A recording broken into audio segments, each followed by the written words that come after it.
What's up, podcast world? Back at you, another episode. This life ain't for everybody. I'm fired up for today's episode that, again, is brought to you by our friends, the one and only Lynchburg, Tennessee, the iconic Jack Daniel's Sour Mash Tennessee whiskey. Enjoy it responsibly. Never allow underage drinking, but bring Jack with you for all your good times, high times, and even the sad times. Jack has been there for myself, our crew, as we travel the roads and the back roads of America, seeing those sunrises, those sunsets. It's all about the memories and the stories that we write. And I'm telling you, this has been a weird year that we're getting past in 2020 and transitioning into 2021. One of the things that we lean on the most, in my opinion, is music. And I have one of our favorite musicians, and this guy's been at it for probably, I'm going to say 20 years right now. We're going to get into his story. I've been listening to him since probably 09, 2010. So over 10 years now, I've been listening to Mr. Cody Jinks from this great state of Texas. Cody, how are you, brother? I'm wonderful. Thank you for that setup. 20 years is pretty close. I've been doing it a while. I gotta ask you about, like, you have rock influence in what you do. I'm a huge heavy metal, rock and roll. I'm older than you by 5 years. I believe I am, but I love some of the music that came out in the late 70s. 80s rock was a little iffy. I don't know if you would agree with that or not. There was some bands that really hit it hard. The Metallicas. I love Guns N' Roses, but then you get into the hair bands and some of that stuff that might have had a little bit too much, glam to it. Your influence at the age that you started as rock, right? Like, you're a real big rock fan? Yeah. 80s metal is, the big four, Metallica, Slayer, Anthrax, Megadeth. That was the thrash stuff, in the late 70s, early 80s, the new wave of British heavy metal coming over and influencing all the thrashers that I really liked on into, Pantera, being a Texas boy. But metal was very big. I was in a metal band from 07 to 03. My first love is and always will be country. That's what I grew up listening to more than anything. That was what was on more at the house than anything was. But yeah, rock and metal is still a big place in my life. And actually, next week, on our podcast, I'm having Scott Ian from Anthrax on. So we're, it's been fun to just be a fan of music and go back to the 80s, and I get long-winded talking about music, so just buckle up. Going back to the 80s, there was the hair metal thing was fine. I guess that had its place, but I was into the heavier stuff. But I was also really into stuff like Depeche Mode and the Cult and like a bunch of weird things that, people might not, think, but I draw from all of them, not just country. When you start talking about, let's start with Philip Ensemble, and maybe you can educate me a little bit. I don't know, maybe it was 92, 93 that Vulgar Display of Power comes out, and it had Rise, and it had Walk, and it had Effin' Hostile. It just had so many there was a lot of good not Anthrax, but Pantera music. But what was it about Philip Ensemble that made him a great frontman? Because he is he was so powerful, but he's almost a little bit like Slipknot and a little bit like Corey, is that he can get that really loud yelling voice and that down deep in the gut, but then he can come and get some really, great harmonies, or, a lot more about singing than I do, Cody, but what made him such a great frontman? God, he's just a great frontman, and I've seen Phil front, Pantera several times. I've seen him front down several times, just over the course of years. And he's just, whatever it is, and people say the it factor, whatever it is, Philip has always been, in my mind, one of the best. Now, I've seen him when he was absolutely trashed and could barely make it through a show. And I've seen him when it was just like, good God, wow, and he's usually good God, wow. He's talented, man. He doesn't typically play guitar on stage, but he's a really good guitar player. He's a great lyricist, but I think where Phil separates himself was Phil gave his voice to metal, going back to, Vulgar and before that, Cowboys from Hell and earlier Pantera efforts, Phil was up there rocking those like Sebastian Bach type high notes, I mean, he can't do that anymore. He gave everything that he had, what his voice turned into sounds like just the baddest, meanest, most awesome metal voice ever. I think that's really well said at the very end right there about, it was just so mean, and it get you so fired up. You mentioned Sebastian, you mentioned Depeche Mode, you mentioned the Big Four with Anthrax and Slayer and Dave Mustaine and Megadeth and the Mighty Met, but were you a Skid Row guy? Did you get into Axl Rose or Sebastian Bach and that kind of rock band? Because to me, like Appetite for Destruction, I know that people think on this podcast I'm crazy because all I talk about is Axl Rose and Slash and Izzy and all of them, the original lineup from GNR in 85, 86, 87. But that album Appetite and the albums that Skid Row was putting out about the same time, were you a fan of that style of rock and roll? Yeah, absolutely. I loved still do love Guns N' Roses. I love Skid Row. I never considered Guns N' Roses and Skid Row weren't hair metal bands. Poison was a hair metal band. Def Leppard was not a hair metal band. Warrant was a hair metal band. It's easy to lump, and categorize, and people need to categorize things to feel comfortable and whatnot. But yeah, as far as just Axl Rose and the rest of the guys, obviously Guns N' Roses and Skid Row, I'm a huge fan. How does it happen then, Cody Jinks? Tell me all these influences with whether it was Kirk Hammett or whether it was James Hetfield or whether it was Sebastian or Axl Rose or Scott Ian, like how does it happen? Because you grow up on country music, I assume, in Texas, but you start as a metal guy, as a thrash metal guy, fronting a band in Texas. Why did you go that route, and why did you quit that route? The first song I ever learned how to play guitar was Long Black Veil. Lefty Frizzell was a staple in my home and still is a staple. And I actually just cut a Lefty Frizzell tribute record that we're going to put out later this year. But I don't know. Metal grabbed me in a way that country, like I said, is my first love. But I begged and pleaded. AC/DC put out a record in 1995 called Ball Breaker. And this is back when we still had music stores, and Blockbuster Music had their tickets on sale. And I was begging and pleading with my mother and father at 15 years old as a freshman in high school to please let me go see AC/DC because, they're old and they might not be around forever. And, I'm given all the business. And I went and saw that show, and it changed my life. I'd seen shows before. I'd seen Gary Stewart when I was a kid. I'd seen Conway Twitty when I was a kid. I'd seen some really great country concerts that my parents had taken me to.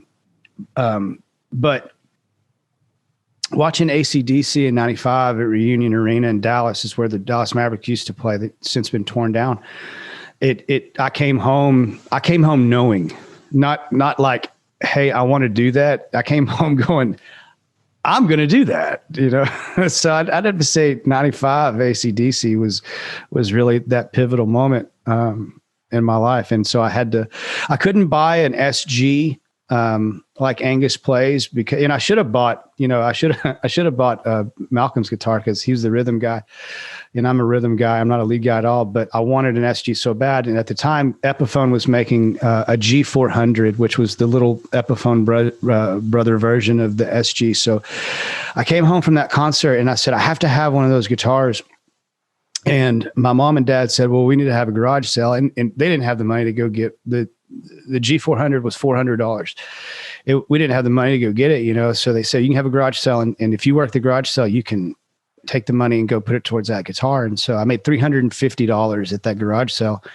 And my dad was cool enough to spot me that last 50. And we went and got that G400 Epiphone SG looking things. And I wish I still had it, but man, you know, that it's been a long journey, and it didn't, I didn't mean for it to change. I thought that the metal band that I was in was going to be my forever band. I really, I spent 7 years of my life in that band, and as bands do, man, you know, they break up and people move on and move apart. And after that band broke up, we went out to LA in 2003, and we essentially went out there to break up, which it would have cost us a lot less money if we would have just stayed here and broken up. But we had to go make a rock and roll story out of it. But I came home and all I owned when I got back, I didn't have a house or anything to stay in.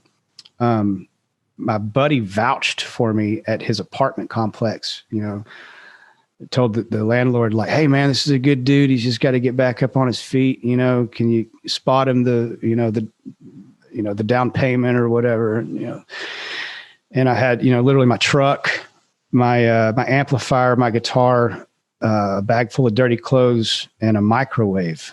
Those are all the items that I owned.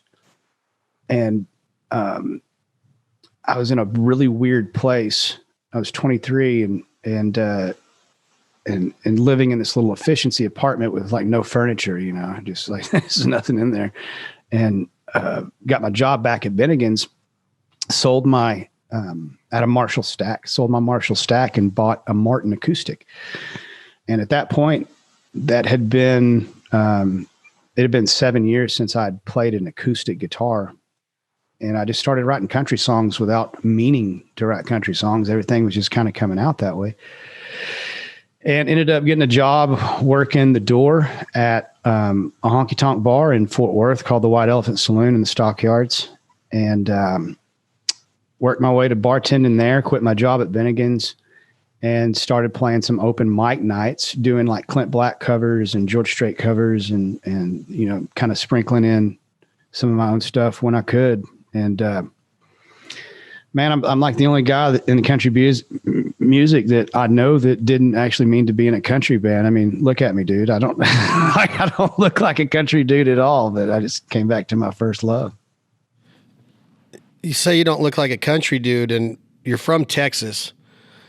There is a such thing as Texas country, and then there's country music, or 16th and 17th Music City, Nashville, USA country music, top 40 country, if you will.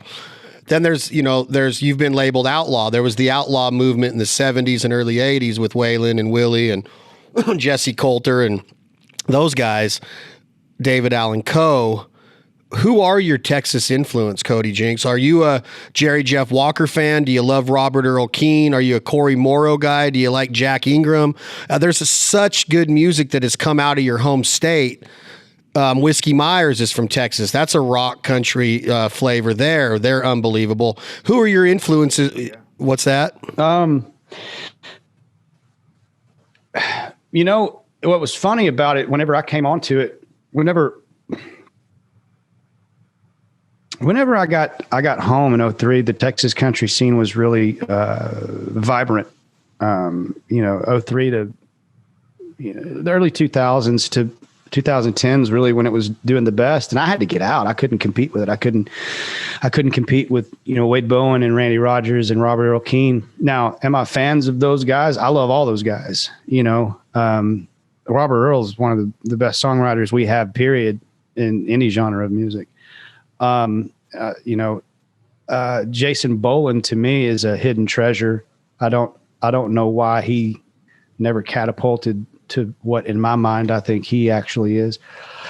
But influences, and it won't even necessarily be, all Texas guys. I've been listening to a lot of Rusty Weir lately, and a lot of people don't know who Rusty Weir is. Rusty Weir is the guy that wrote, Don't It Make You Wanna Dance, which everybody has covered, including like Jack Ingram and a lot of the Texas guys through the years. But, I definitely love, the old Jerry Jeff stuff and Robert Keen for sure. Rusty Weir, Guy Clark and Towns Van Zandt, and kind of the original, what you would call the original Texas movement, guys back from that time. So yeah, man, if it's good, it's good. I love it, man. When you say if it's good, it's good, talk to me about your honest opinion and feeling of Adam Hood and Brent Cobb, songwriting, and what level of songwriting are those two gentlemen at?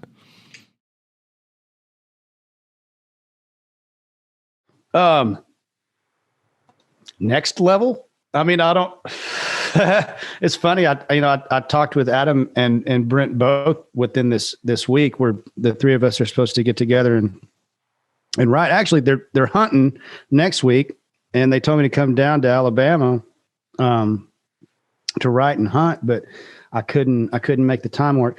I've been a fan of both those guys for a long time. The first time I met Adam was in a hotel room in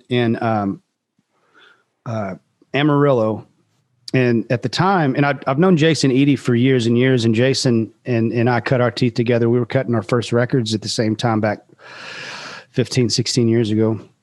And I met Adam in a hotel room in Amarillo with Jason, and we passed a bottle of whiskey and a guitar around till about 5 o'clock in the morning. And I was like, damn, this guy's next level. And fast forward all these years later, Adam was down at my house 4 or 5 months ago, and we wrote a song together. Brent, I met 2 or 3 years ago at a charity thing Jamie Johnson was putting on in Nashville. And, first impressions are hard to take back. The first time I met Brent, it was kind of one of those things that I think he knew who I was, and I knew who he was before we ever shook hands and met in person. I had already been a fan of his music, and I'm big friends with the Steelwood guys, and he's worked a lot over the years with them. And when a man walks up to you and you know who he is and he knows who you is, and he sticks his hand out and says, hi, Cody, I'm Brent Cobb. It's nice to meet you. As opposed to, what's going up, man? What's going on, man? I'm Brent, he's there. Two Brent and I talked on the phone the other day for about an hour.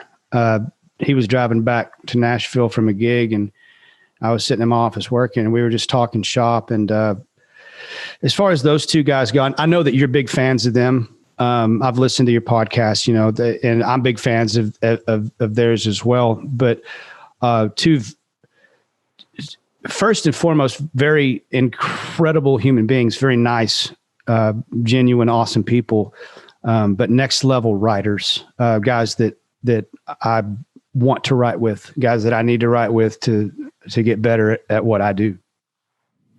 What is the talent level? And then I'm going to move on with your career, because it's freaking amazing what's happened to you in the last decade. And that's my opinion saying that, but I think a lot of people would agree of this road you're on is really, really epic.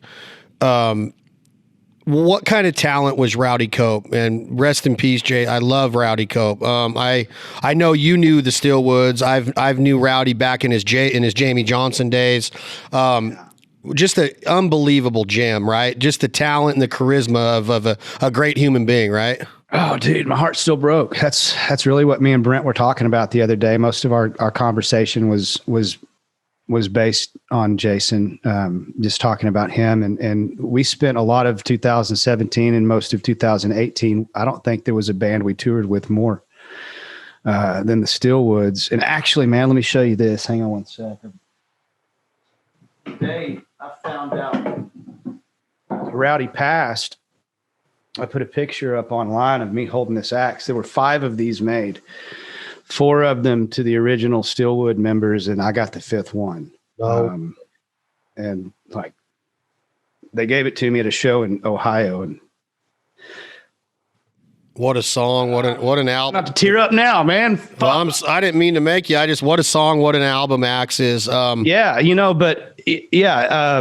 the thing about Jason as a as a human, man, just you always knew those wheels were turning behind those eyes, and he was always so nice and kind and gracious to me, and always wore our T-shirts everywhere, and always spoke very highly of being out with us. And just as a human, it hurts the worst. As a guitar player, fuck, dude.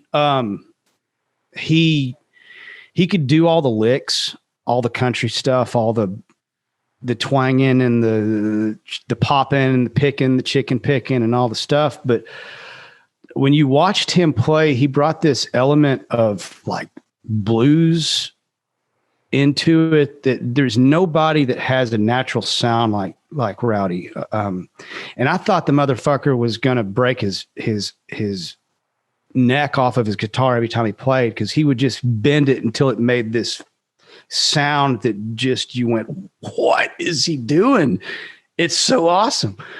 Yeah, just a huge lot. It's a small community, it really is, just a huge loss. And I just got to listen to the new Steelwoods record. I don't even think they know that. Brent sent it to me. I listened to it the night before last and just had tears in my eyes the whole time, because Jason was all over it, just lyrically and guitar wise. But yeah, it's a tough one, man. We're all still working through that. Yeah, those things in life to where procrastination comes in. We've been texting for probably right before duck season. So sometime in September, Jason and I are texting. He's coming on the podcast. He wants to talk about the new album, and sent me some merch. And I was wearing his shirts and doing the stuff. And I was just so high about him coming on, about just talking to him about his career and his sobriety now, and everything that he's proud of what he's doing right now, family and just duck season starts, and I get on the road, and you just put one thing in front of the next. And then I got that news, and I was just like, no freaking way, man. It just broke my heart, because, man, I've known him for well over a decade, back when, back during like the Rockstar Throwdown tours, when Jamie was with Willie Nelson and Brent Cobb was on one of those tours way back in the day, and Rowdy was on stage with Jamie. That's when I met him, and it just sucked to lose that guy, man. Terrible. Yeah. Heartbreaker, man. But look at the gifts that he left us. That it's and I've said this before. Stillwoods aren't just one of my favorite bands to tour with. They're one of my favorite bands. Period. It's the body of work speaks for itself. All right, before we get on with the start of this deal, just tell me one more thing about an artist that I know that you have a relationship with and a friendship. Is Jamie Johnson one of the best voices to ever be on a microphone? No doubt. I'm so glad you said that. No doubt. I don't, I've been fortunate to get to know Jamie and talked to him the other day. He's just getting into duck hunting, as a matter of fact. He's going this weekend. He's going on his first trip this weekend. So I told him to let me know how he did. But I'm a huge Jamie fan. I have been for a lot of years, and getting to play with him, getting to know him over the years. He's watching that guy live is I don't know, not so much watching him, because I didn't move around much, but listening to him live is, I don't know how anybody sings that cool. I don't really, he's got one of the most amazing voices I've ever heard. Yeah, I can't say it better myself. It's like, without even like putting anything into it, he stands there with his, I don't know, he wears loafers and blue jeans and a black t-shirt on stage, and he looks like he's just about to whisper into the microphone. And that's how I explain it to everybody. It looks like he's going to whisper, and then all of a sudden that comes out, and you're just like, no freaking way, man. It's just, he's pretty legit, to watch. And I think that his, the album, I've talked to people, That Lonesome Song, is, I think, one of the top country albums, song to song, I've ever, the way the whole story, how it transpired and how it got into where it is now. But I just think song for song, the level of songwriting and the musicianship on that is really, really legit, in my opinion. That's one of the best country music albums ever made.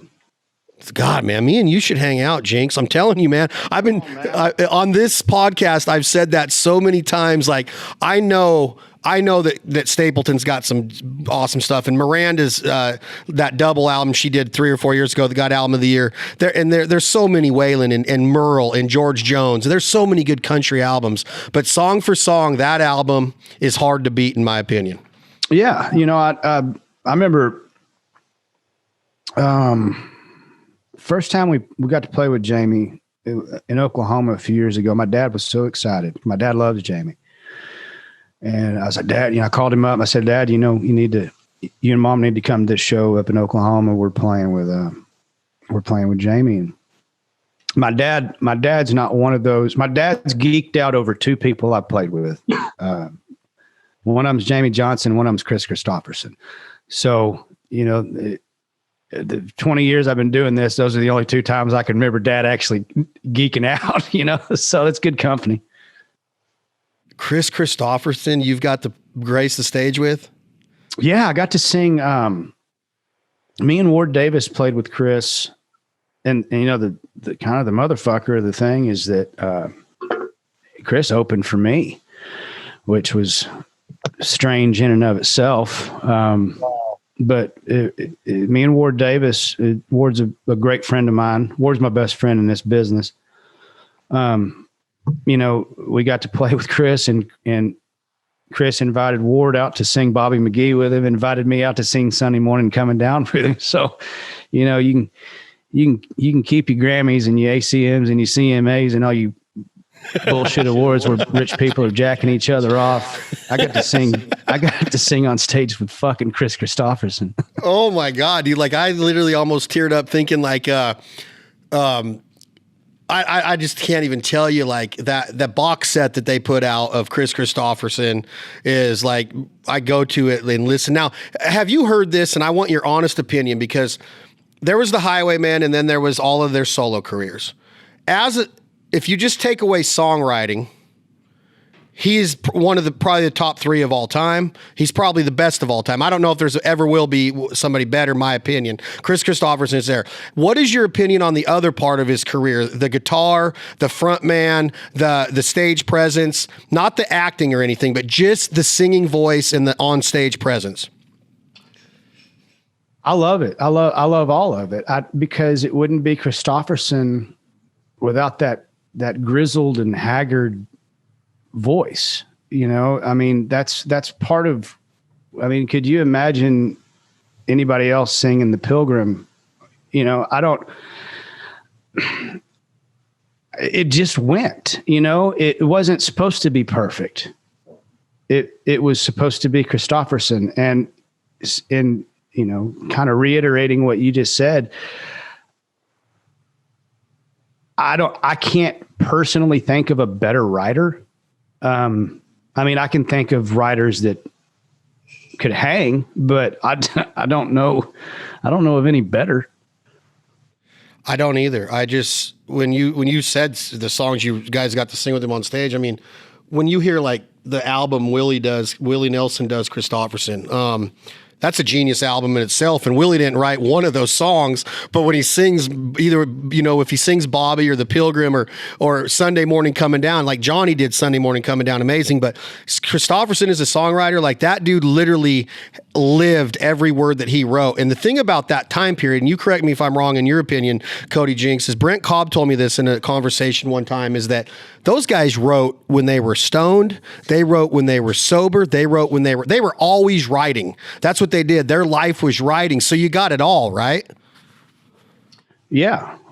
Well, and you write when you're having a good day, you write when you're having a bad day. And the thing about, just because we're talking about them, just consummate songwriters, not that everything they wrote was amazing, but what they put out was, because, they were great enough writers. They're great enough writers to know whenever, you read something that you couldn't even remember writing the night before because you were so fucked up, and going, well, that dog will hunt. Okay. I don't remember writing that, but that's the thing. That's the trick. That's the key as a songwriter, is to be constantly writing, or the difference between, I know your buddy Brent says, I'm a songwriter singer.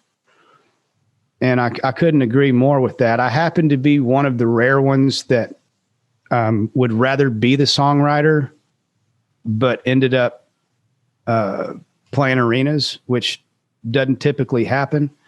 A honky tonk kid from Fort Worth that, is more comfortable on a bar stool in a corner bar trying to earn a crowd of 50 that is talking louder than he's singing.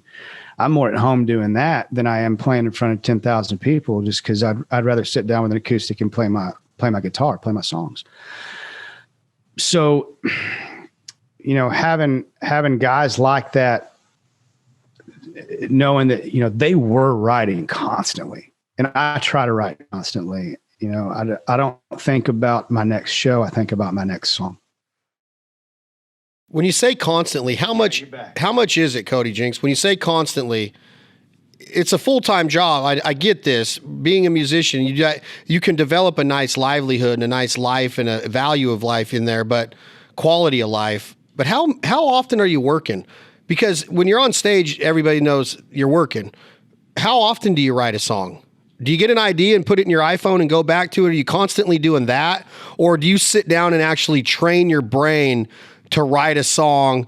And do you do a lot of co-writes, or are you trying to do a lot of solo stuff? I don't write a lot when I'm on the road.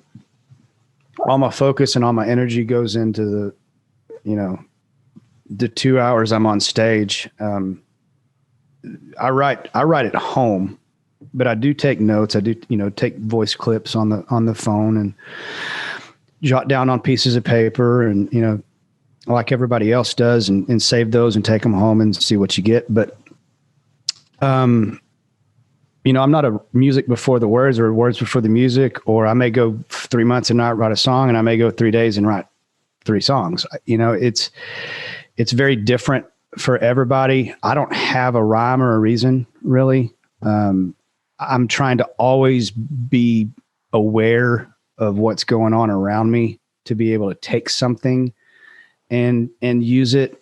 As a writer, you're just constantly looking to grab and to latch onto things, remember things. One of my favorite writers is Tennessee Jet, and we've written a bunch of songs together. And what I love so much about the way he writes, after having gotten to know him, is he loves picking people's brains and having conversations with them, and then coming back and being like, "Hey man, you remember that conversation we had like 3 months ago? You were talking about your dad." Well, yeah, he's like, "Man, I got some ideas about that. We can write a song about that." So it's like trying to learn from, the writers that, like, I'm a good writer. I'm not a great writer. I try to surround myself with great writers. I try to surround myself with Adam Hoods and Tennessee Jets and Brent Cobbs and Josh Morningstars and Ward Davises. And I will only get better by writing with those guys. I used to answer your question, I used to write solely by myself. Everything had to be something that I went through, something that I saw personally, this and that. And you can only do so much of that. So the older I've gotten, the less stubborn I've become with my ideas. Yesterday, I sat down and wrote one with Kendall Marvel and Channing Wilson. And I had this idea of this song, and I gave him the line for the song. And I was thinking, like, this is going to be a sad song. It turned out being a really fun, happy song. So, it shows what I know, I just had the line, and they're like, "No, what if we did this?" And I was like, "That's even cooler." That's awesome. And those two guys you just mentioned, Channing, oh man, talk about talent. I love Channing Wilson. Kendall's, they're both freaking, there's so much talent out there, Cody, that the world doesn't know about. It's crazy to me. I tell people, man, I don't want to be on a soapbox, but man, it's not, country music radio is not playing what I consider country music. And I know you hear that. And I know there's an argument. And like Brent Cobb, again, I keep bringing him up, but he says country music is going to do what country music's going to do. And it is what it is. You know, it is what it is. Like, I think Brent's music should be heard by the world. You have sold out arenas with not a lot of radio support as far as the big top 40 radio goes, that somebody, you know, that a lot of the artists that are selling out arenas get played on. There's not a whole bunch of independent artists. I don't even, like, Whiskey Myers has a huge following. They have a great touring. You have an unbelievable crowd presence, but it almost is like you have to have radio support to sell a ticket. But then there's artists that have several number ones that can't sell 2,500 tickets. What gives, Cody Jinks? Well, I have listened to your show, and I think Brent answered it best when I listened to the podcast that you did with him. You know, it takes money to push those singles. It you know, and it's you know, $500,000 to $1 million to run a song up the chart. So, you know, I may not have, and this, you know, fortunate for our case, because, you know, the bullshit barometer, you know, you can fool most people. You can't fool everybody. I mean, I can go out and gross as much as most Nashville guys every year with ticket sales. And they're spending $5 million a year on radio, first tier radio market, you know, which is funny to me because, you know, we don't get played on first tier. We get played on second and third tier radio stations, which, you know, your mid-level and your smaller markets, people that can actually still choose what they want to play.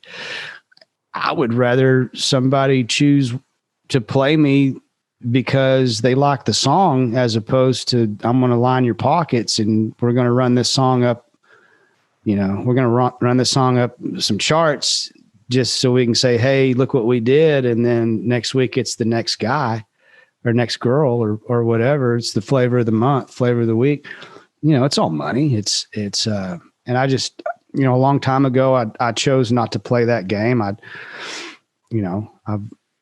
never signed a record label deal and there's nothing wrong with that. It's just, I kind of said, screw all that, man. I don't, you know, if we're going to do it, we're going to do it grassroots and we're going to earn it. And if we don't have people to play for, I'll know I'm not good enough, but I'm not having anybody ask anybody to play my shit.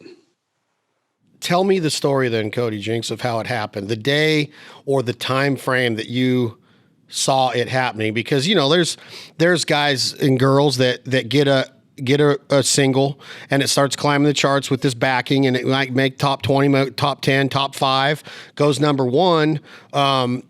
They start to break out. They call it a breakout artist. Did social media help build the Cody Jinks, this world, this empire of Cody Jinks, this country music selling out arenas without a number 1 hit? Your albums have been in the top 5, top 2, top 1 spots on Billboard's country charts before. I believe that you have one of the strongest cult followings there are in music right now. There's cult followings out there that will live and die for Cody Jinks or a Whiskey Myers or a Jamie Johnson. Jamie Johnson, I've been quoted as saying, like, that's the man that'll probably take over that Willie Nelson cult following. Well, you're right there. Willie Nelson has this cult following that at 88 years old, he sells out theaters still and big places to listen to Willie. But there's going to be a passing of the torch. When did it happen and how did it happen? Was it social media? Was it, how did you see your career going, wow, man, I'm getting out of Fort Worth honky tonks and I'm going to go play for 1,500 and then all of a sudden for 10,000? Social media has had a great deal to do with it. It's been very, very, very pivotal for us in a great way. It's helped, you know, back in the days of, you know, going back to MySpace and stuff like that. I mean, whenever you were able to, you know, however many years, 15 years ago, when you could take a MySpace page and put upload 3 songs to it, that people could just click on your MySpace page and listen to 3 different songs, you know, as somebody that didn't have a pot to piss in or a window to throw it out of, you know, like, that was very helpful. And then, you know, here comes Facebook and Instagram and all the other avenues that we use. And especially now, because we can't be out there touring like we normally do. Very dependent on social media. Do you do any of it yourself? Is any of the social media touched by Cody Jinks? I kind of. I do. It's so big now. There's so much going on. I do the Monday night sequestered songwriters night. I love doing all those posts because I have a lot of friends that are doing that. You can tell the difference between a post that like my team's made, like, hey, check out this new t-shirt, stuff like that, versus one where, I'm like, hey man, we lost Jason Cope today. Yes and no. The business stuff,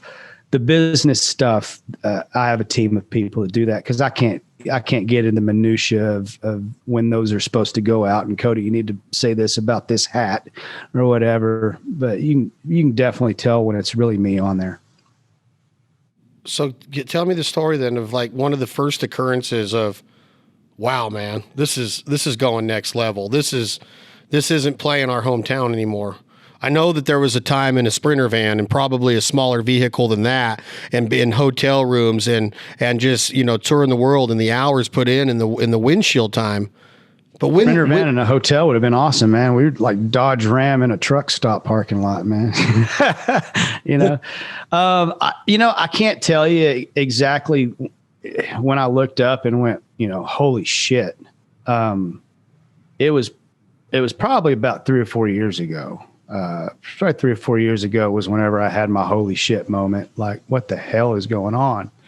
I'm riding around in a tour bus, and then we got another tour bus, and then we got a tractor trailer, and then, and then we're flying on private airplanes. And so, you're kind of sitting there just scratching your head going, well, I didn't mean for any of this to happen. This is crazy. I'm not broke. I actually have money coming in, It's probably 3, 4, 5 years ago, I guess. I guess probably the first time a tour bus ever pulled up in front of my house. And then I ended up buying my own bus. And that's always kind of, you have these little things. I remember the first time I played Green Hall, down in South Texas. I remember the first time I put 1,000 people in Minneapolis, Minnesota. I remember getting to play Bristol at a NASCAR race. I remember the first time I got to play the Troubadour in LA. There's holy shit moments. And those are the ones that, you look at. I remember when, Randy Travis crashed my stage in Oklahoma. You look back and all of it is kind of, oh shit, wow. It's all fuzzy because it happens because you just have your head down and you just working, staying on the road 7, 8, 9 months a year and longer at times. And you don't realize the magnitude of what's happening because you're just working so hard. And really this last year, we've been off the road almost 11 months. This last year has been a really good time to reflect, man, to think about what I've been doing for the past 20 years, being on the road and meeting all these cool people and befriending all these great writers. And it's a lot to take in, it's been good for me to have the time to reflect on, holy crap, dude, not so much look at what you've done or look at what you've accomplished, but just taking a breather and just going, damn, man, you've done it, take a break. And the other side of your brain says, you need to go back to work, man. You need to stop worry about patting yourself on the back and get out there, go to work again, How much of a role does humility play in what you just said, Cody? Because when you're on that grind and you got those blinders on and that focus is forward you're not even realizing that Randy Travis, forever and ever, amen. And I can't stand of what happened to the man, but he's crashing your stage. You're playing Bristol. You're having these life-changing moments, and the next week you're already on to the next one. So it's hard to even fathom what just happened. But it's also, you're taking a big risk of your head getting bigger, your ego getting out there in front of you, because now it's not that you don't want to remember those or talk about them or storybook them. You're just on to the next because you're a grinder, you're a worker, you were put on this earth to work, you're a work ethic.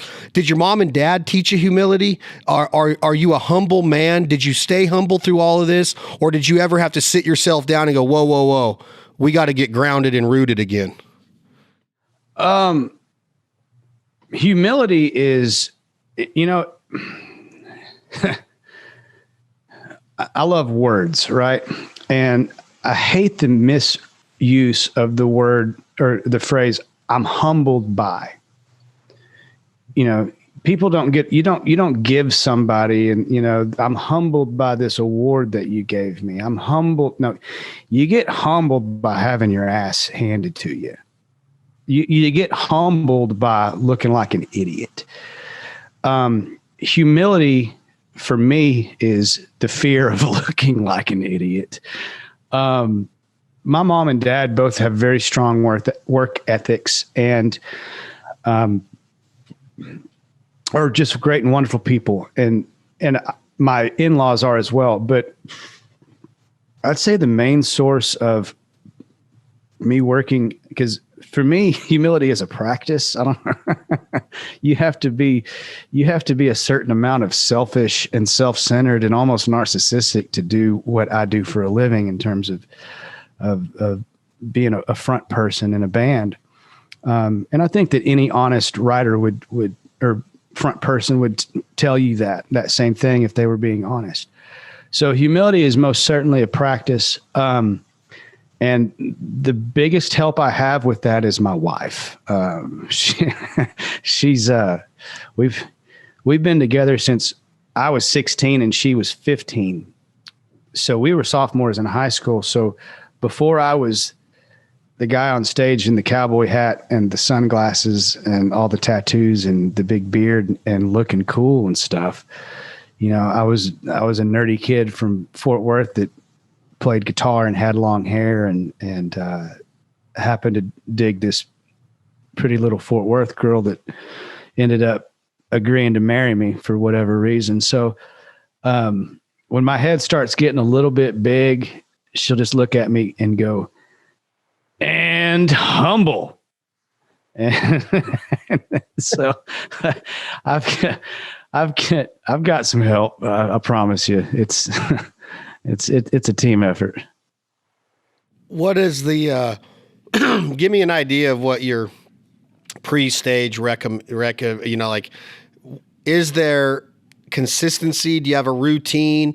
Are you a fitness freak? Do you work out at all? Do you train on the road? And do you do vocal lessons on the, not lessons, but exercises on the road? I assume you do vocal warm-ups before every show, but are you a guy that goes in and sweats it out a little bit before the show to do meditation?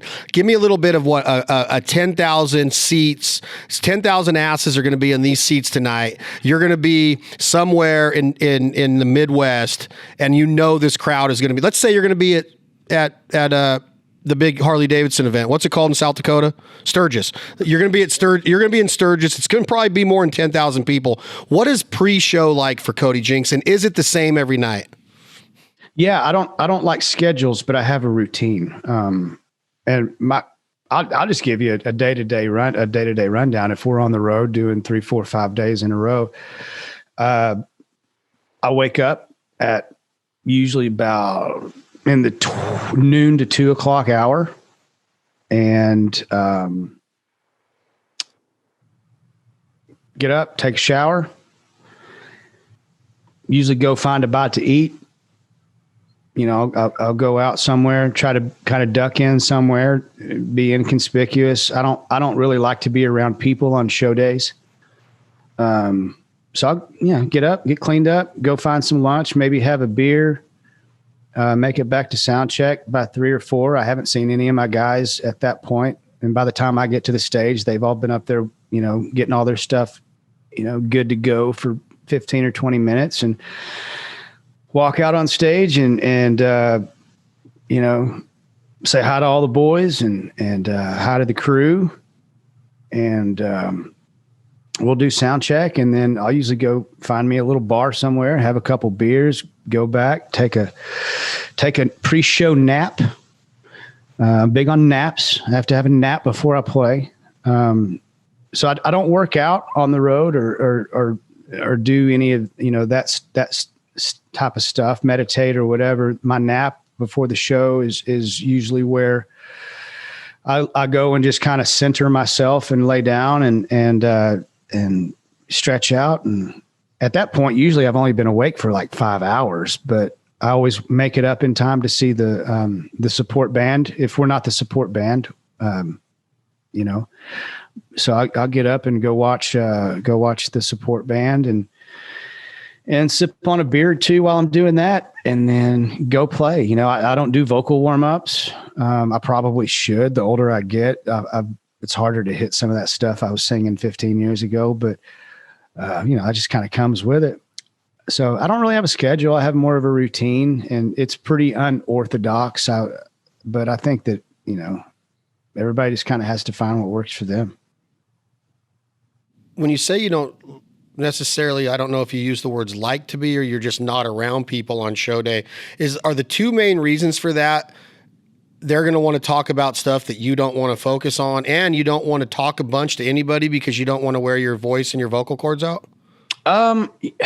After the show, it would be the latter. After the show, you know, whenever I stand, because I always stand out and sign stuff, and I always stand out and you know, 30 minutes, an hour after the show's over, I'll go up on the bus and relax for a minute and have a beer and smoke a joint or something and just kind of come down. But there's always going to be people out there waiting. So after the show, I would say, yeah, I do try to rest my voice. I don't talk much. I'll sign everything. I'll take every picture with everybody, but you know, it's, hey Cody, how you doing? You know, it's like, you know, good, man. Thank you. Thanks for coming. My voice is tired. You know, I just sang for 2.5 hours and I got to do it again for the next 3 nights. So, a lot of people find me not talkative, you know, after that, but it's not because I don't want to be around them. It's just, you know, that's where I'm saving my voice.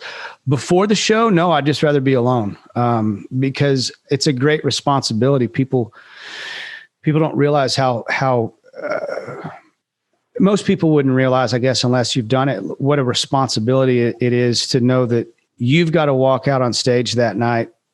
You've got to support, you know, however many tour buses worth of people that, you know, have bills to pay. You've got to make sure however many people that are coming in are having the time of their life. You have a great amount of responsibility for that day. And when I'm on the road, man, it's all business. After the show, it's fine. We'll sit up in the bus and play cards and drink some beers and smoke some weed or whatever. But before the show, man, I'm not the motherfucker walking around with a big smile on my face. You know, it's all business. That's awesome.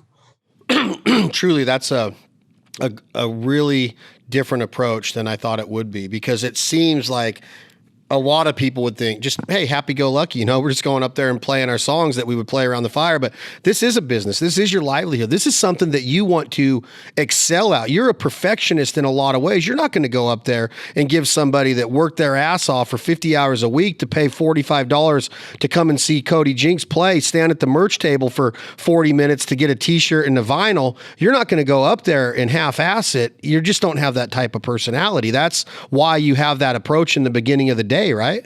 Well, you can't, I mean, you can sit around a campfire and get a buzz going on and start a song and everybody's digging on it. And then you go, oh shit, I forgot the next line. You can't do that when you got a whole shitload of people in an arena. You know, it's, you can't go, oh, sorry guys, fuck that one up. Let me go on to this next one. You know, it doesn't work that way. Or have the people around the fire take it over for you. The guys in the, you guys remember the words? Yeah. Why beer, Cody? Do you still sip on whiskey once in a while in the downtime? And do you choose not to do it pre-show because you don't want to take a chance of forgetting those lyrics? So you just, I get stage fright anyway. I people don't realize that, but a lot of entertainers do. I'm scared to death whenever I walk out there, and it usually takes me 4 or 5 songs. I quit drinking hard liquor almost 2 years ago. February will be 2 months, and it was just something that I needed to do for for everybody, for myself, and for everybody else. In the last couple of years, I got invited to have a taste at a local brewery, and I drank a whiskey drink, and every now and again, when my wife's wanting Mexican food, I might have a margarita, but it's just one. But I stay on that beer, man. I quit smoking cigarettes, and I quit dipping snuff, and quit doing some other things that I shouldn't have been doing. Is this mainly because of kids, or was it all health? No, just health wise, I mean, 40 sneaks up on you pretty quick. And whenever you look down and you go, I'm doing what I was doing when I was 20, but I'm not recovering as quick, because I have been doing it since I was 20. So it's not just kids. Kids are a big part of it. That's my doctor told me, when I quit smoking, he said, that's the best thing you ever did for your kids, and I tell you what, man, I've got a pack of cigarettes right here and I quit smoking almost 2 years ago. I got a pack of cigarettes right here in my drawer, just in case the zombies come. I get one out and fire it up if I know I'm going down or whatever. But, smoking weed and drinking beer, those are about the last of the crutches I have anymore. That's probably good for everybody. When I listened to your library, and I was driving, I had about a 3.5 hour drive the night before last, and I started listening to your catalog. is it a library too, or is it professionally termed a catalog? What's the right word to say there? I don't think you can go wrong. I think that you catalog, probably. I think catalog would probably be the more official term, but library works. I know what you're talking about. So every time I do this, whether I'm on a plane with headphones or I'm in a truck blazing the stereo, there's a song that gets me every time. And I don't know any specifics about it. I do think that I read that you were the sole writer on it, but it gets me to the point to where I have to copy and paste it to somebody and tell them, dude, I just started crying in my truck listening to the song. I think about people when I hear it. The song is called No Words, and it hits me like there's no tomorrow when I hear this song every time.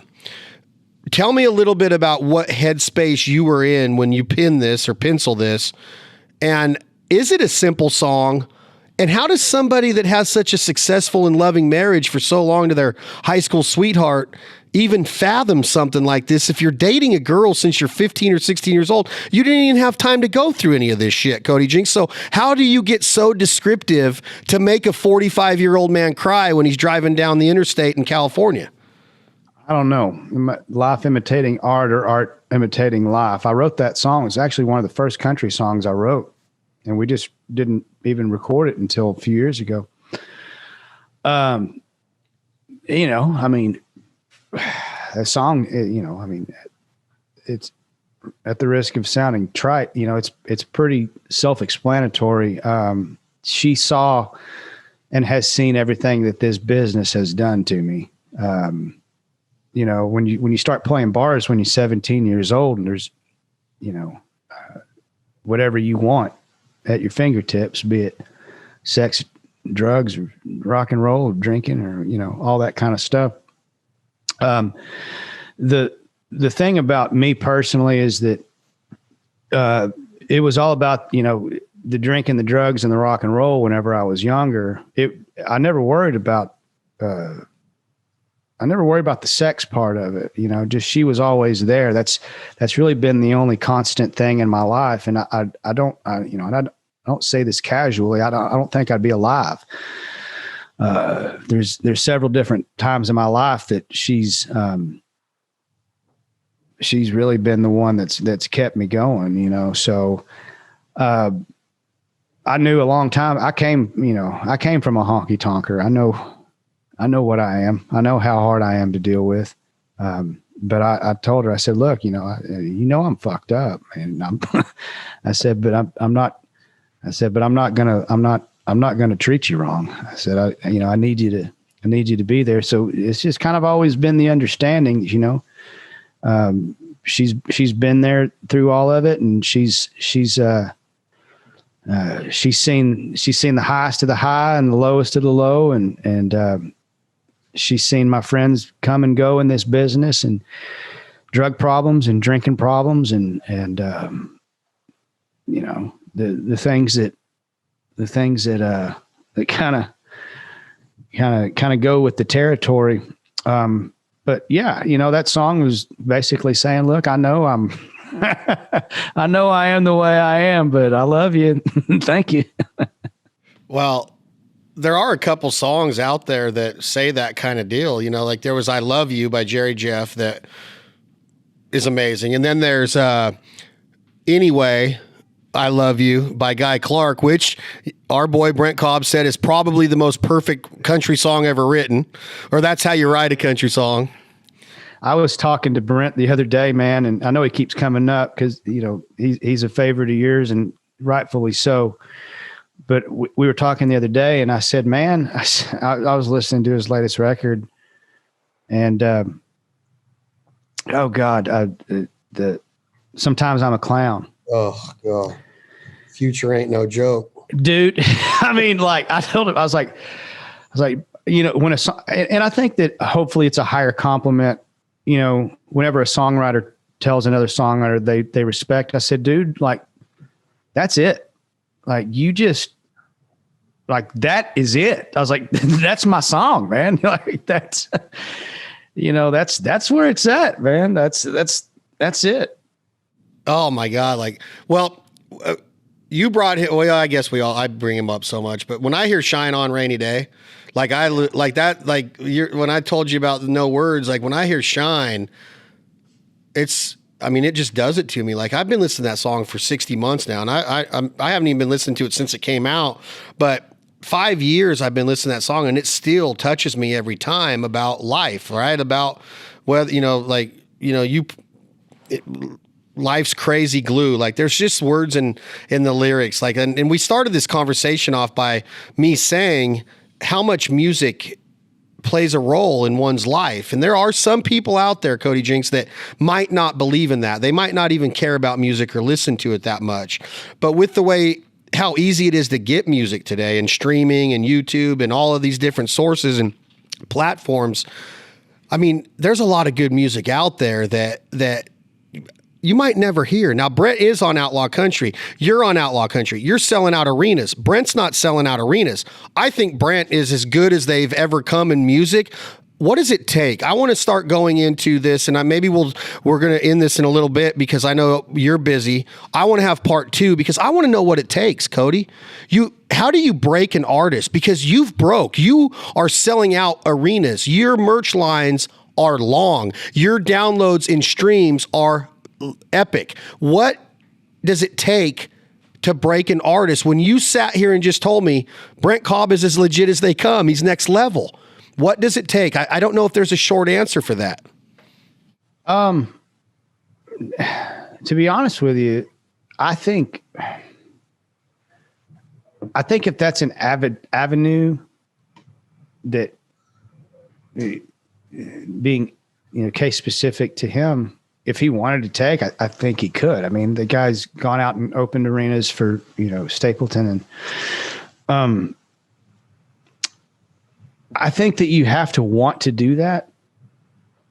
And I think that the people that are more serious as songwriters than like going up and being the guy that's up on stage doing the thing, being whatever the stage thing is, the rock star looking thing or whatever. I think that your guys and your gals that are more focused on just being songwriters, they don't really care about, breaking into that. And I admire that in a lot of ways, because like I was saying a while ago, I would still rather sit in a 100 seat, listening room on a bar stool with everybody being quiet as hell.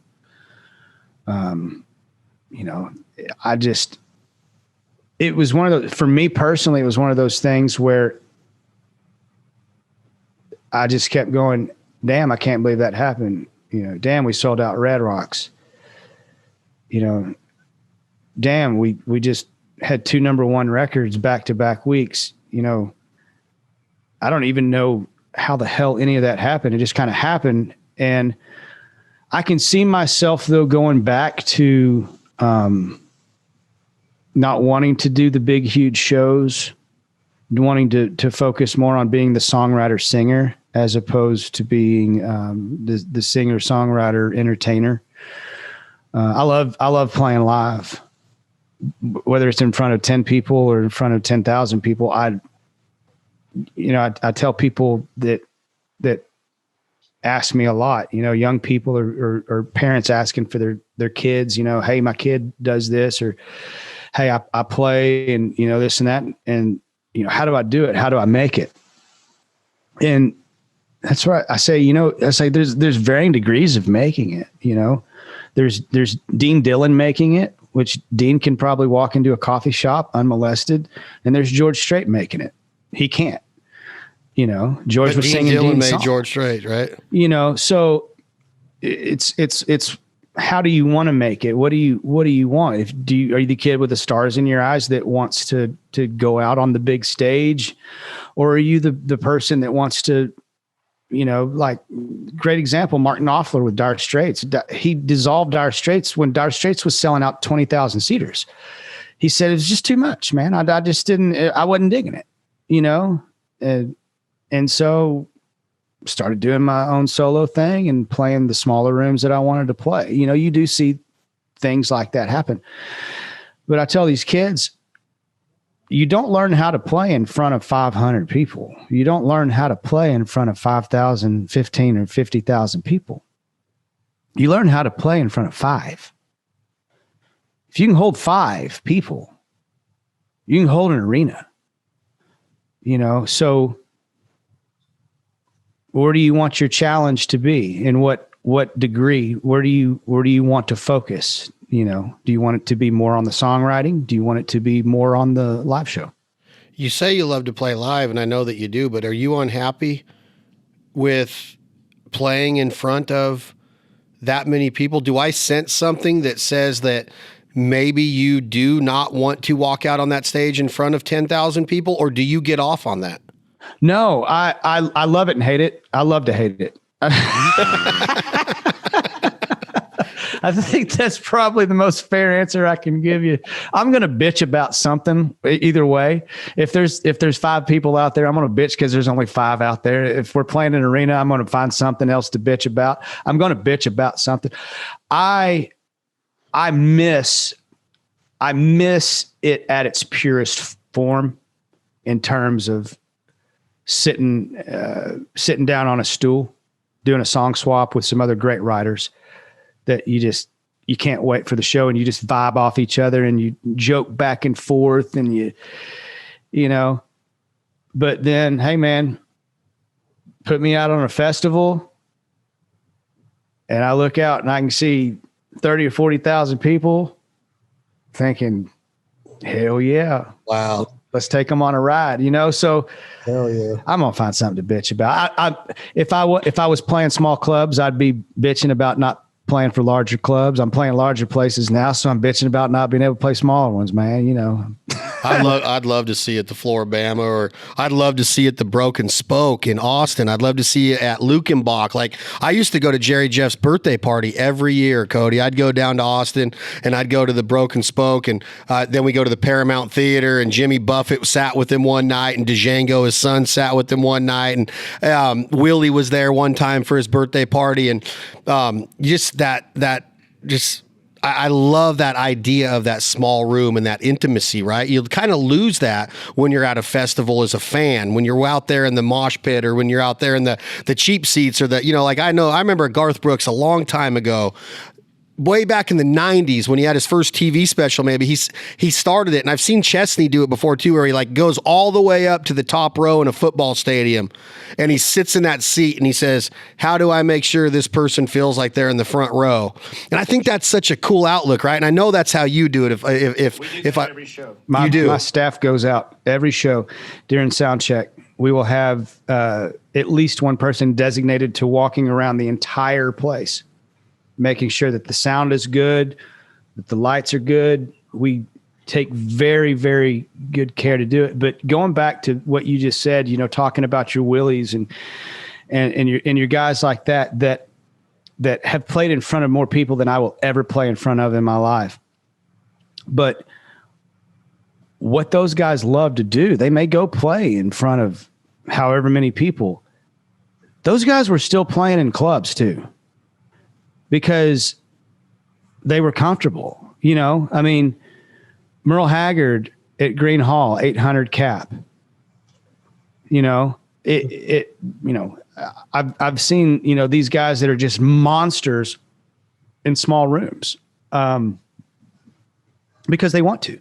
And I'm at the point now to where I think, you know, I can dictate a little bit more of what I want to do when I want to do it.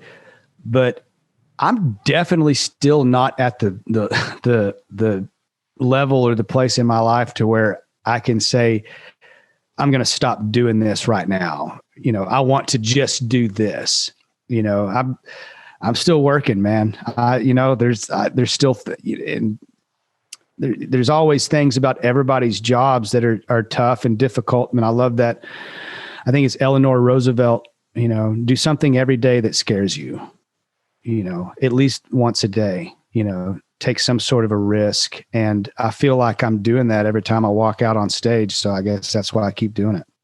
You know what's cool about you, Jinks, is that you have such a high music IQ and you also have a high life IQ. I know that you would sit there and maybe rebuttal that and say, I'm not really that intelligent or I'm not smart. My wife has been my backbone, and I get that. And you have an unbelievable amount of humility. I see it, but you really do have this vision and this ideology, these theories that really, really, really make sense. Like they hit home about how you look at things. And I think that if you had to dissect it or do a forensic audit on the way your brain works, that's a big part of your success. I think that a lot of your success comes from your ability to navigate the way that you just navigated through this conversation in a very intelligent, unbiased way. And I'm not jumping the gun of saying that you might not be biased in certain areas, but I think you have a really, really, really strong hold that you can get through, for lack of better terms, any threshold. You are going to do stuff that scares you. You are going to take a risk because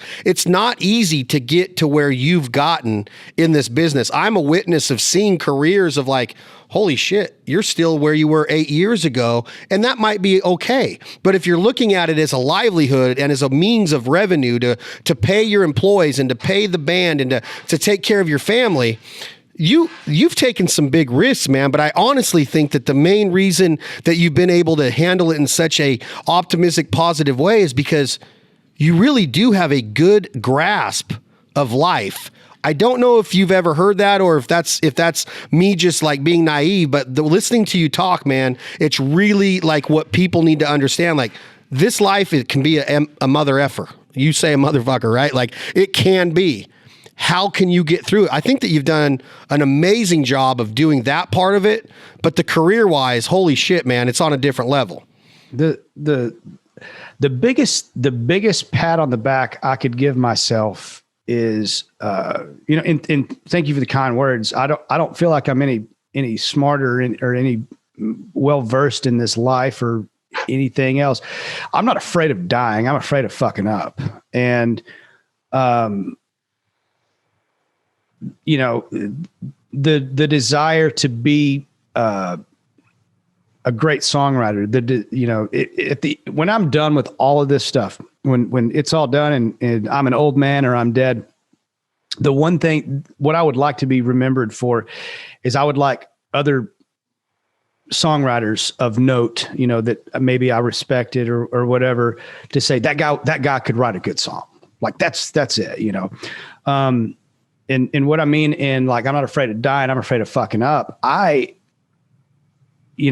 have a great responsibility, to my band and my crew. So the biggest pat on my back I can give myself is the people that I've surrounded myself with. My newest guy has been with me for 4 years. Awesome. That's the new guy, on the crew, so, I have a lot of responsibility, man. We're brothers, I don't say my band. I say our band. Dave is not my drummer. Dave is our drummer. Chris is our guitar player. I am the singer of our band. I understand that it's my name up there, but I think what has made me successful is putting stock into the people that have put stock into me.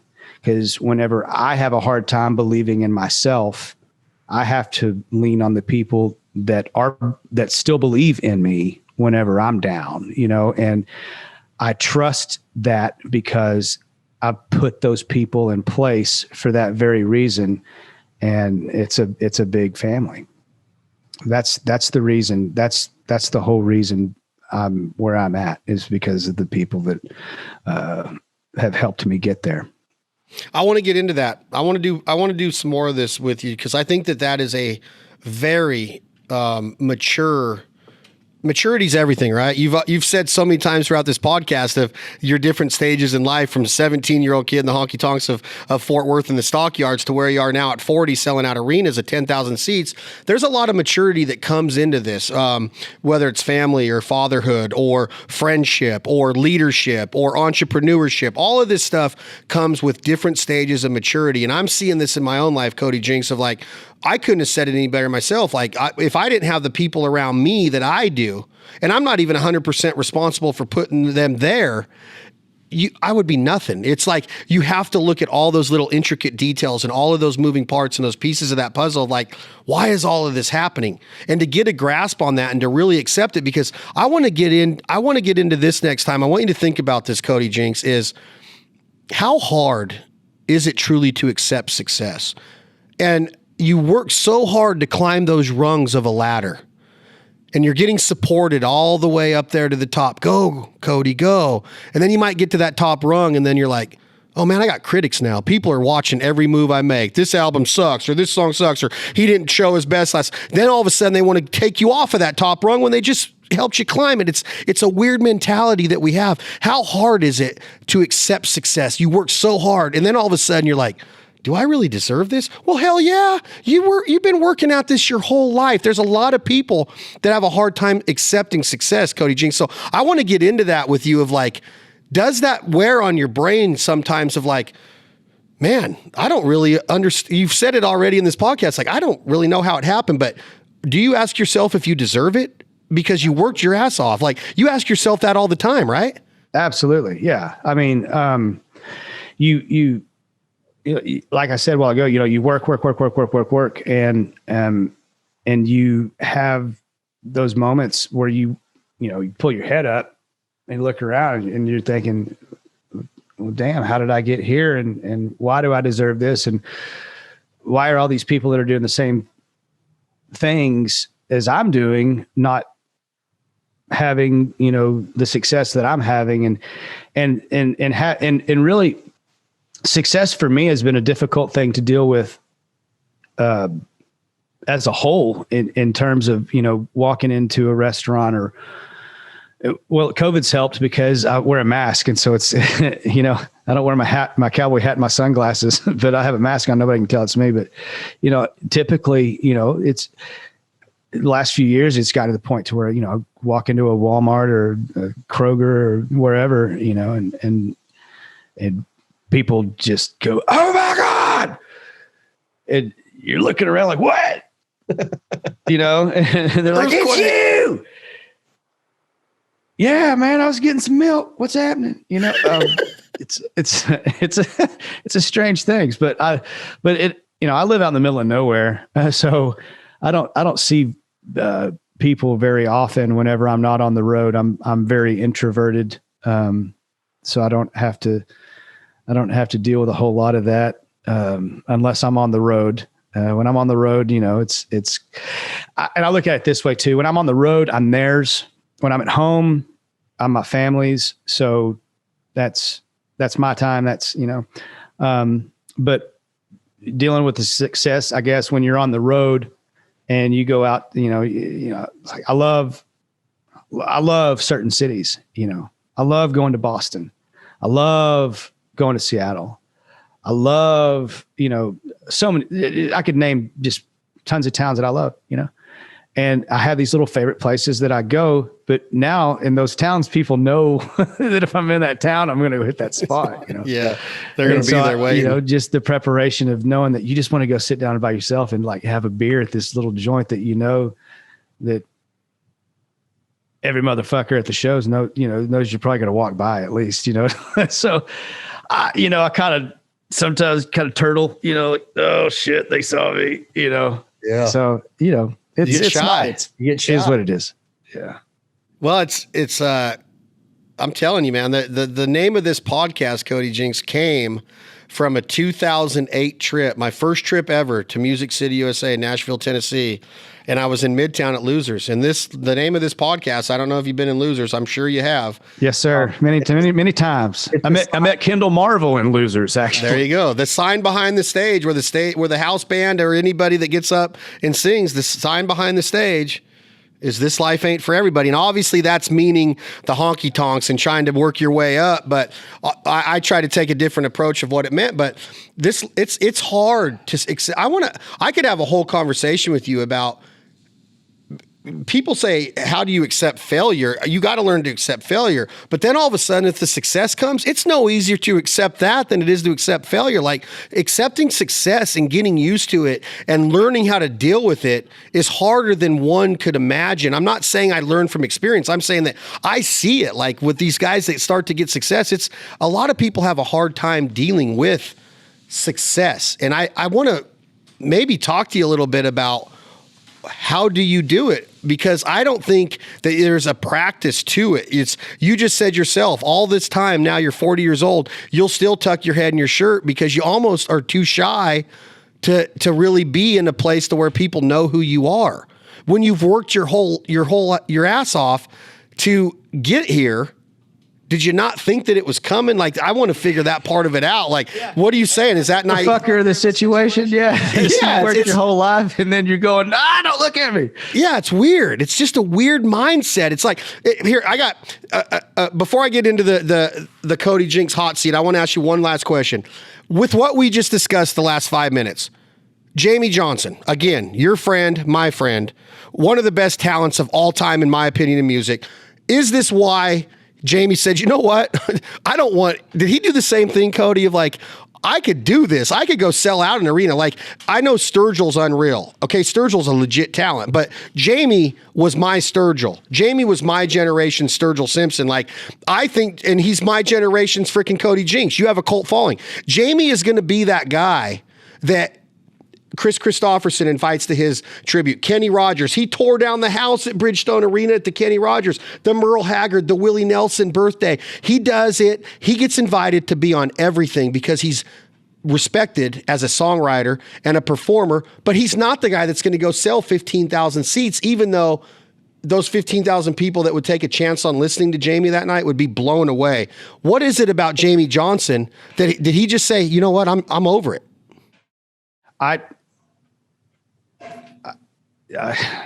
Was that too heavy? Really, I can't answer that any better. I think, basically, I think he just said, whatever, man, I think that he looks at it in terms of he's going to go play, and he's going to go play in front of 25 people, or he's going to go play in front of 2,500 people or 25,000 people. He's just going to go play, is kind of the way I see him. He doesn't get wrapped up in it. He really doesn't. If there's one guy that I can tell you, like, this guy doesn't give a shit about any of this shit. He just wants to go sing his damn songs. It's Jamie. you know, and I can tell you too, you mentioned Sturgill, you know, having played a couple times with Sturgill's the same way, man. You know, dude, I'm a huge fan of his work. I think he's great. And I love how he keeps people on their toes, you know, that they never know what you know, they're going, has he lost his mind? And he's sitting there laughing, you know, they're thinking, what the hell is he doing? And he's sitting there going, I know exactly what I'm doing. And that's exactly what Jamie did. You know, those are the guys that I like. Those are the guys that I want to be around, because it doesn't go to your head. It doesn't become too big for those guys. You walk up to those guys and it's just like me and you sitting here talking like this. They don't give a shit. No. Cooler than heck. Okay, Cody Jinks hot seat. Is Miranda Lambert the best female artist, country genre, since Dolly Parton? Is she the new Dolly Parton? Is she the best there ever was? Is she the best there is right now? Is Miranda Lambert the most legit? No. Who is? Oh God, dude, I can make you a list. Give me some. I need to be edgy. We haven't talked on the female genre yet. Oh, dude. I don't want to get in trouble. I mean, I like Miranda. I've opened for her before, you know. I've never met her. I can't say anything bad about her. Everybody that I'm big friends with Sunny Sweeney. She's huge friends. You know, they've been friends for years and years. I don't really know her. I don't know. I mean, for me personally, I think there's way better writers. I think there's way better singers. I don't think I need to start naming any, but you know, I think that what she's done has been amazing. I really do. But like, yeah, I mean, dude, there's way better people than anybody. You just got to look for them. You travel the world now. You're from Texas. Where's the best barbecue? Oh man. Come on, you got Carolina, you got Memphis, you got Kansas City. Talk to me. I'm tough. I'm a tough barbecue critic too, man. KC, man, I like KC a lot. I'm a big vinegar guy, and KC is known for being a little vinegar heavy. I mean, I'm still saying Texas. I mean, come on, man. Do you like the Rendezvous in Memphis? Have you eaten their dry ribs? No, I have not. So maybe I need to go and do some more of my due diligence and figuring that out. Have you eaten Franklin Barbecue in Austin? Yes. You've seen them on all the food shows, right? Is it as amazing as they make it sound on all these shows? Man, good barbecue is good barbecue. You can hype anything up. Ooh, I like that theory, because he was on the chef show with Jon Favreau on the movie. They went there on the movie, and now he's been on the chef show a couple times. And then I heard it sells out by like 11 a.m. or something every day. Well, yeah, I mean, that's great marketing, man. You can be Guy Ferreira and go to, you know, one of his diners or drive-bys or whatever that is, and they can put that sticker on the window, and then all of a sudden everybody wants to eat there. You know, I haven't brought this up on the show, and you might have heard it on this podcast before when you listen to an episode or two. Is Chris Knight one of the best of all time? Hands down. Oh, Cody Jinks, you're freaking got it going on. Talk to me about Chris Knight. I had a good Chris Knight story, man. I'm a huge, I know you are as well. I've been listening to your podcast. I know he's been on a couple times. I'm a huge Chris Knight fan. Actually, I have a song called David that, you know, people are like, how'd you write that? Because most of my stuff is first person me, stuff that's happened in my life. And they're like, is David a true story? I'm like, no, man, I was channeling my inner Chris Knight on that song. And that's what I tell people, you know. Just a huge fan of his. And we were opening for Chris down in Corpus Christi probably 5 or 6 years ago. And I was trying to muster up the courage to go ask him for an autograph. I'm on the damn bill, but you know, Chris is kind of, you know, he seems a lot more gruff than he actually is. You know, he's a very intimidating not so much, not really imposing, just, I don't know. You just like, you're just like, man, that guy's a badass. You know, it's just like, damn, man, I wish I was that badass. So anyway, I'm opening up for him in Corpus Christi, and I have this guitar that I took off the road since then, but I used to carry it with me and just have people sign it that I loved. I've got everybody on it. I mean, Ray Wiley Hubbard to Chris Knight to Johnny Bush to whoever. And I was standing at the time, we were in a motorhome, an RV, a class C cab over motorhome. That's what we toured in for almost 5 years. And I grabbed this guitar and I'm trying to psych myself up. I'm like, cause his band is setting up and loading in, and he's just sitting out in their van. He's just kind of sitting there. And I was like, Chris is over there, man. I need to go say something. I need to take my guitar and have him sign it. I just don't know what to say. And I'm like having this, oh my God, it's Chris Knight. Oh no, what do I do? And so I have this whole thing prepared. Grab my guitar. I walk over, the windows down on his van. And I say, excuse me, Mr. Knight, my name's Cody Jinks. I'm opening for you tonight. I'm a huge fan. And I wanted to know if you would sign my guitar. And he goes, huh? And I was like, fuck, I got to say all that over again. I've practiced it so much. Hi, Mr. Knight. My name's Cody Jinks. I'm opening up for you tonight. I'm a huge fan. Would you sign my guitar? And he's like, oh, yeah. He gets out and signs my guitar. He's like, how y'all doing? I was like, oh, we're pretty good, man. We're glad to be here playing with you tonight. All right. And he gives my guitar back. That was it, you know. But have you talked to him since? No. That was the first and only exchange that I've had with Chris Knight. But it's so funny. I had gone through this whole thing being so nervous, and he goes, huh? He probably had a dip in too, didn't he? Oh God, always. Always got a dip in. Were you nervous opening for him that night after that exchange? No, because he was, I mean, the short exchange that we had, you know, it was funny to me because I was so nervous, and then I laughed at myself because he was like, huh? And then he was like, how y'all doing? You know, all right, you know, cool. And I wasn't nervous after that. I probably would have been more nervous had I not. I was way more nervous about walking up to him than I was playing.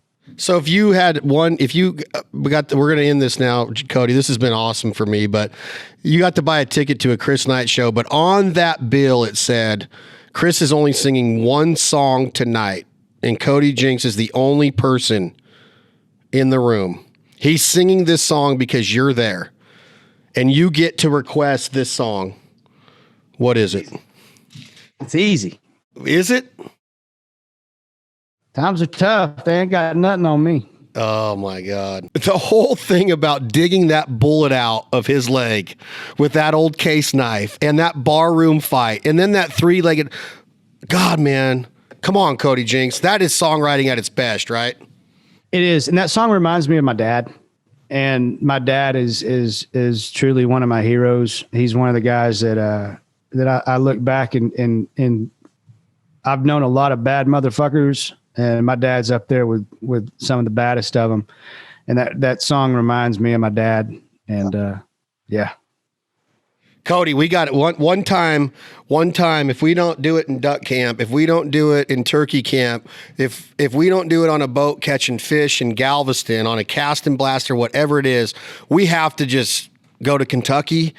We have to go somewhere and just watch you and Chris Knight play together and just have a little back and forth acoustic set, because that would be my all-time gig right there, is just watching you guys go back and forth with song for song. You know what we need to do, man? We need to you put this together. Okay. I'm going to put this in your hands. Cause if you can pull this together, I'll go ahead and tell you, I'll just do it. You get me and Chris and Brent and Adam together for a duck hunting trip or a songwriting trip, whatever. And Jamie. I'll see if I can I'll see if I can talk Jamie into it. I'm going to text Jamie today and say, Jamie, we're going. Did he show you the Benellis? Did he show you the Benellis by chance? No, I know he got off. I talked to Chris Hennessy the other day. Chris called me. And he's like, man, Jamie's excited about this duck hunting stuff. He's going full on like he did with golf. Text Jamie and say, please text me a picture of the guns that Belding sent you. And if you need them, I got you too. But just look at the guns that Benelli did for him. Okay. No, I'll text him later. But yeah, you throw that show together. I'll come play it. Okay, I'm on it. I promise you just said that. I'm going to go to work on it as soon as I close this laptop down. Hey, if you can herd all them cats, I'd say you earned it. Oh my God. Tennessee Will, Brent Cobb, Adam Hood, Cody Jinks, and Chris Knight. I might fanboy out that night, bro. I would too. Those are some of my favorites. I might fanboy out.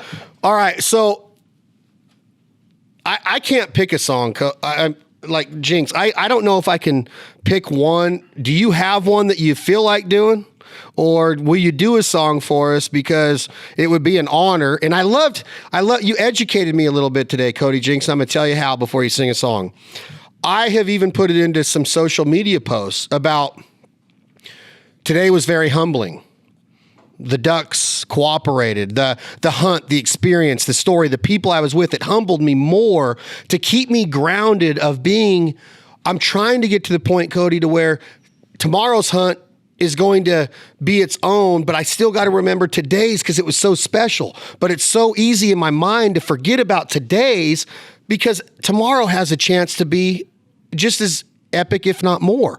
But the people that I was with today are so special to me, new and old friends. But tomorrow I'm going to be with people that are just as special. It's a weird thing in my brain that you got to balance. You agree? It's important to remember those things. It's important to remember what you did today, and it's important to reflect on those things. But at the same time, if you're still thinking about what you did yesterday, you ain't done shit today. Damn, Cody, you need to be writing some books and some. You ought to do some PhD speeches at some campuses around the country, bro. I should write songs or something. You should write some songs, man. I tell you what. So we've been kind of talking about normal people, and you know, you and I know a lot of the same people. I'll do an old B-side. I don't know how well it's going to pick up with this. I'll try to aim this down a little bit.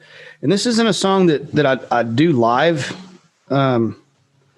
It's just a song that I love. And, you know, going through the times that we're going through right now, it's important to remember, like I was talking about a while ago, it's important to remember the people that you rely on, the people, the normal folks, the people that, you know, you love, that are your family, that are your friends, that keep you grounded. This song's called Folks.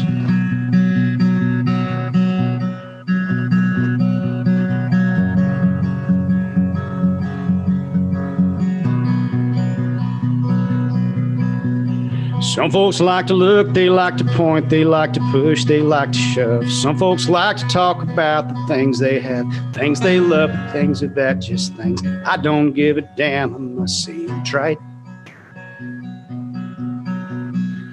I'm not that old, I'm not too young, I'm not too smart, I sure ain't dumb. I've walked around and round and around most every place I've been found, and all I've found, most places usually seem the same to me.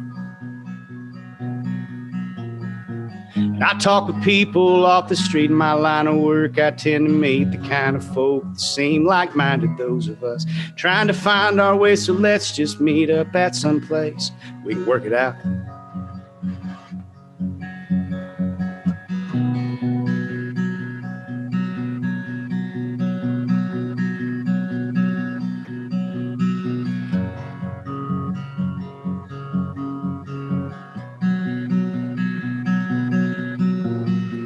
I talk with people off the street in my line of work. I tend to meet the kind of folk that seem like-minded, those of us trying to find our way. So let's just meet up at some place we can sort it out. This godforsaken world, it chews you up, it spits you out, it scuffs your shoes, it takes most everything you got, and then it tries you with the blues, but that's all right. Blues is something proves we still feel.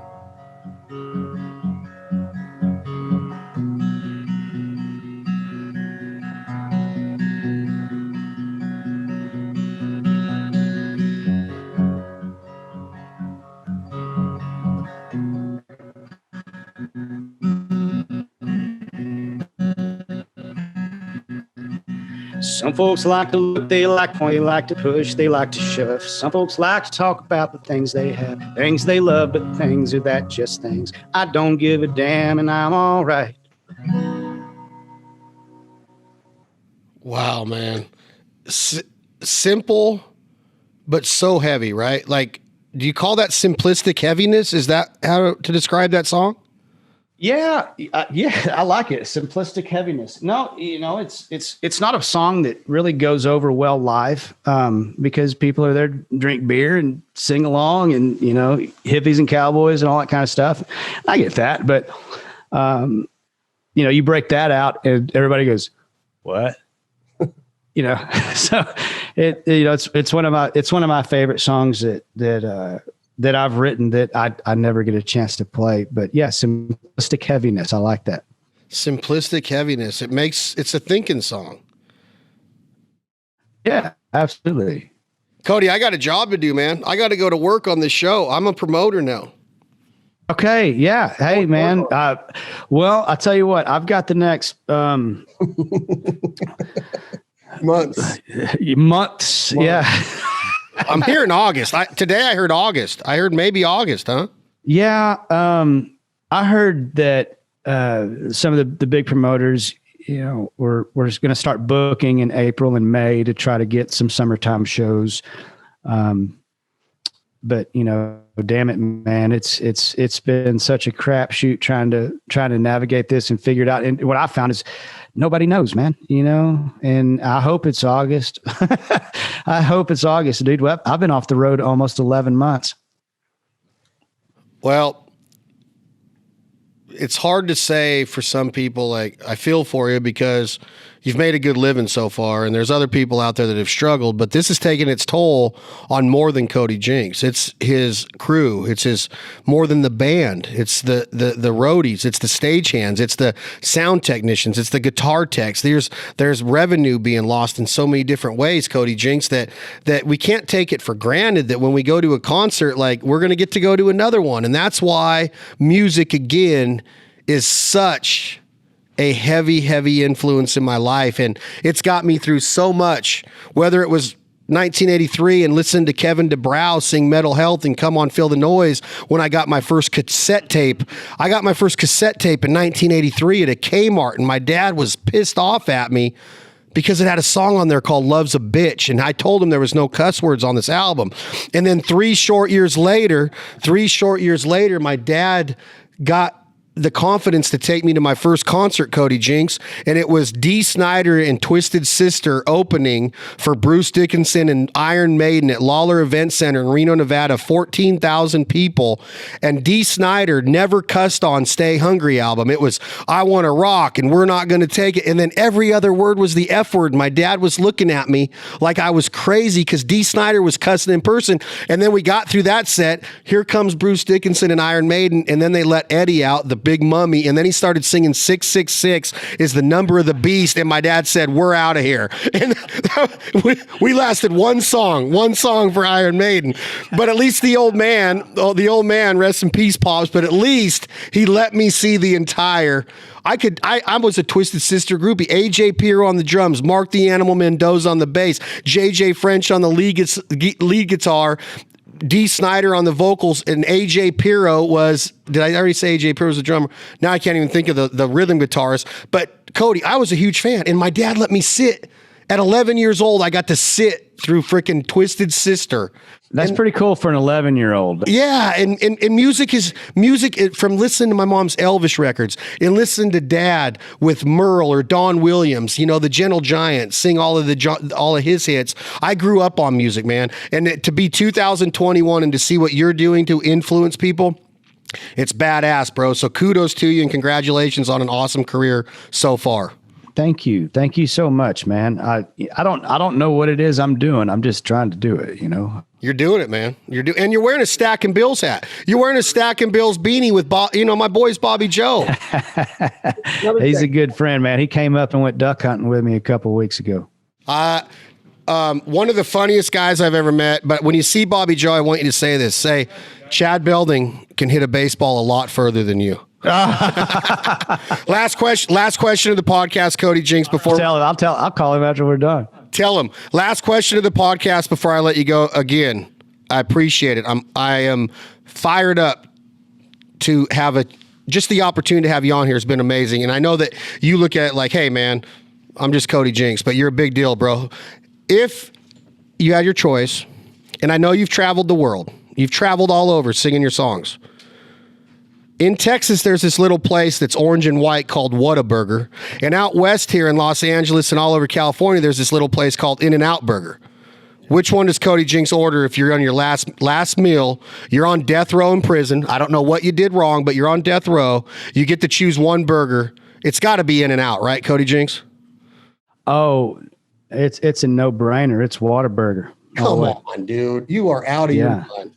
Whataburger, number 4. Number 4 at Whataburger. Number 4 at Whataburger. That's Whataburger with cheese and jalapenos. Hold the onions. Number 4.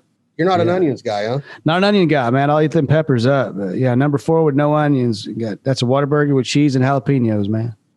I love it. That's Cody Jinks, the man, the myth. He is going to be a legend. Hey, I appreciate you being on here. I'm gonna put this gig together. Brent Cobb, Adam Hood, Chris Knight, maybe Jamie Johnson, and Cody Jinks. Y'all check out Cody Jinks if you already haven't. I'm going to bet my ass and everything that I got that you've already checked out this man's music. He is destroying the music scene right now and just killing it. Congratulations on the career, Cody. Any closing words?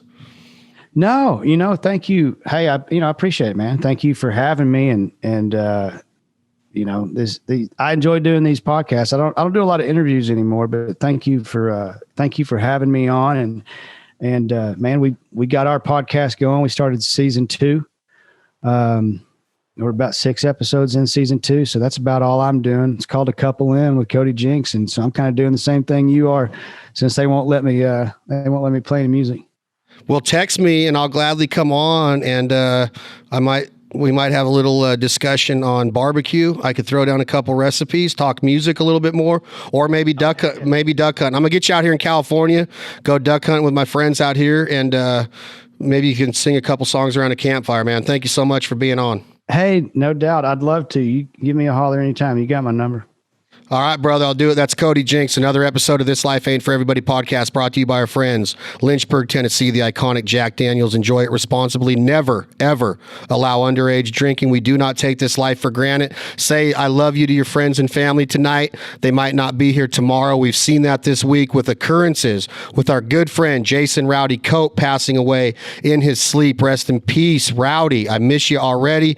And then, Cody, did you hear about this story yesterday or the day before in Tennessee of 2 young duck hunters being murdered in a duck blind by a man that is still on the run? Crazy times in our country right now, brother. Do not take this life for granted. We might not be on this side of the dirt tomorrow. Do you agree? Oh my God. Yes. No, it's crazy. Tragic, man. It's tragic going out there and having fun and being dead. Yeah. Golly. Yeah. No, it's important. I like what you said, man. Hug your family, kiss your wife and kids, and every day call your mama. Every day. I told somebody the day before yesterday, I got to learn how to be sweeter. I want to hug my brothers more. I don't even hug my brothers that much. And it pisses me off when I go to bed at night thinking that I don't. But I wasn't I never did. And people do. But I want to learn how to be better and sweeter. That's my goal in life, Cody Jinks. I listen to your music daily. I got a lot of people on our crew and in my circle that love your music. Thank you for doing what you're doing. You're an inspiration. We will be back with you with another episode of This Life Ain't For Everybody podcast, brought to you by Jack Daniels, Tennessee Sour Mash Whiskey. Thank y'all. We're all equal, that's what I think. I don't believe heaven has a bank. Make good use of your time.